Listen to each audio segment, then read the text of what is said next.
Exercise is important. We all know that, but you do not have to go to the gym 6 days a week for it to be effective. You do not have to be a marathon runner. You do not have to do all of this crazy stuff for your fitness journey, the exercise that you're doing to be effective. What's up, dreamers? Welcome to Drive and Vibin'. Today, I want to talk about your fitness journey and the effectiveness of it and what you can do for it to be effective. I'm going to go ahead and restate the fact that you do not need to go to the gym and work out 6 days a week. You do not need to lift for 10 hours a day.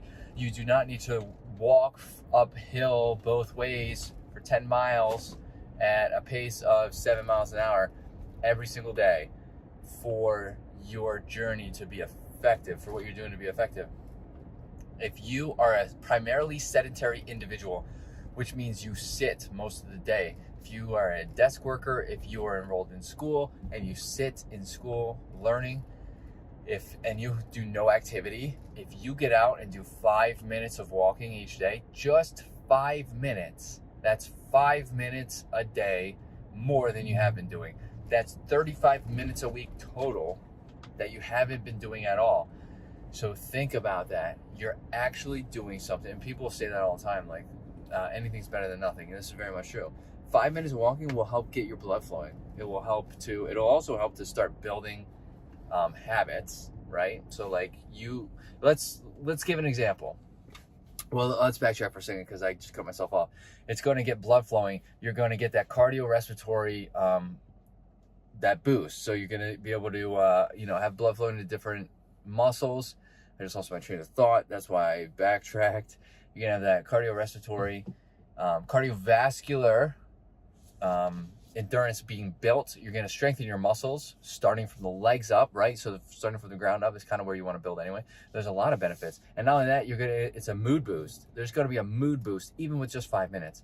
Now, let's talk about building that habit. 5 minutes doesn't seem like a lot, but if you do that every single day, eventually you're going to get to the point where you're like, why am I only walking for 5 minutes? Let me add another 5 minutes, right? What's 10 minutes? Not a big deal.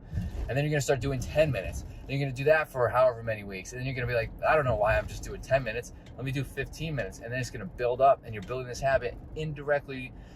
You're gonna build up to this habit that is, increasing in time. We're talking about walking right here, increasing in time. And, now you're reaping. Now you're reaping more benefits because you're increasing the time.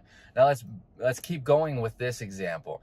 Let's say you're up to like 35 minutes each walk, and now you're like, you know what? I think I'm ready to actually go to the gym and lift some weights. Now you can start going 1 or 2 days a week. Just go for 20 minutes, right? Go for 20 minutes, do a couple of exercises, and then leave. And then again, eventually you're gonna be like, I'm pretty sure I can do 30 minutes. I'll do 30 minutes of exercises. And then eventually it'll be like, you know what, I'll do 30 minutes 3 days a week instead of 2 days a week. And that's how you build habits. Small steps. I'm choking on something. Thank you for joining me in the passenger seat. Small steps lead to big changes, okay? Baby steps will produce bigger and better results than going from 0 to 100, because 0 to 100 will cause you to burn out. And you don't want to be burnt out, or injury. And we don't want either.